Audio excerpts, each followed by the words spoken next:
Hey there, I'm back. I've got another video. This is Keough here, and today I'm going to take you through some dynamic effort training that I'm doing.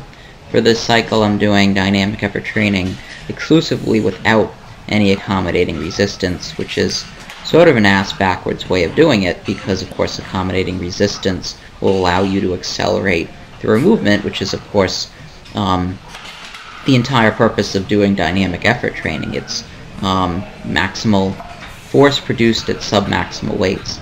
And so that's not what I'm doing here, but I'm giving myself a bit of a break from the bands and instead just using straight weight, and I kept it really simple on this day. I'm going to be working with 225 for my box squats, and I'm going to be working with 315 for my deadlifts. And I'm doing 9 sets of each, 9 sets of 2. I do keep track of my rest intervals. My rest intervals for this day are about a minute, maybe 45 seconds for some of them, but what I do is I basically finish a set, then I go sit and I count, and when I'm at about 45 seconds I go get set up and I do my next set. So not much rest in between. These all felt solid. The box squats felt a little slow. I am using my same normal low box, the box that I've been using for this training cycle. And so that's one block and one 25-pound plate.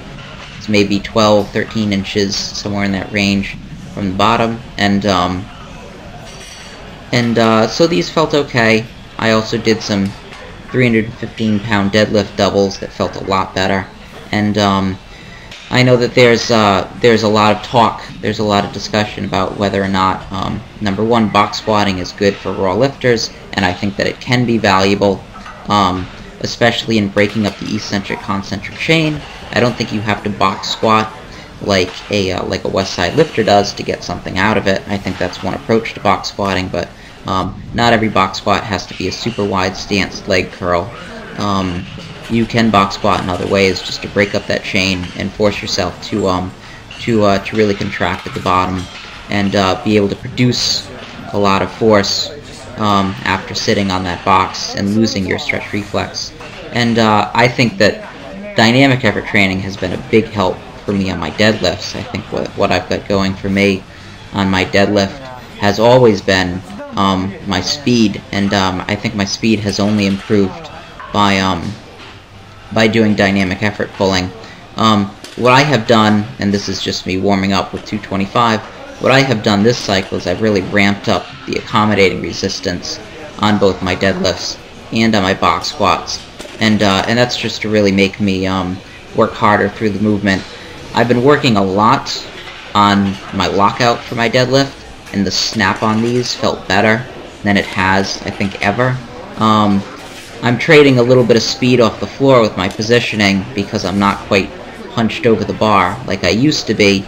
My hips are a little lower, but I feel like overall this is going to lead to a bigger deadlift. And plus I'm in better position anyway, so I'm really trying to take advantage of that. I am sitting down on my deadlifts more. I was a little inconsistent. That one looked pretty good.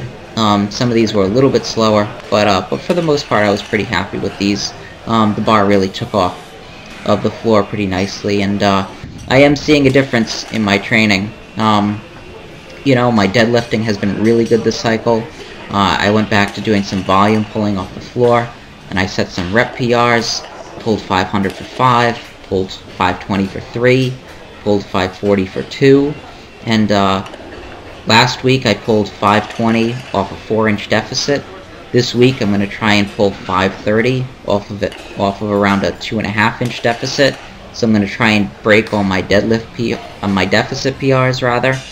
Coming into this next meet, and overall I feel like I figured some things out with my deadlift, and I'm finally starting to make good accelerated progress with it.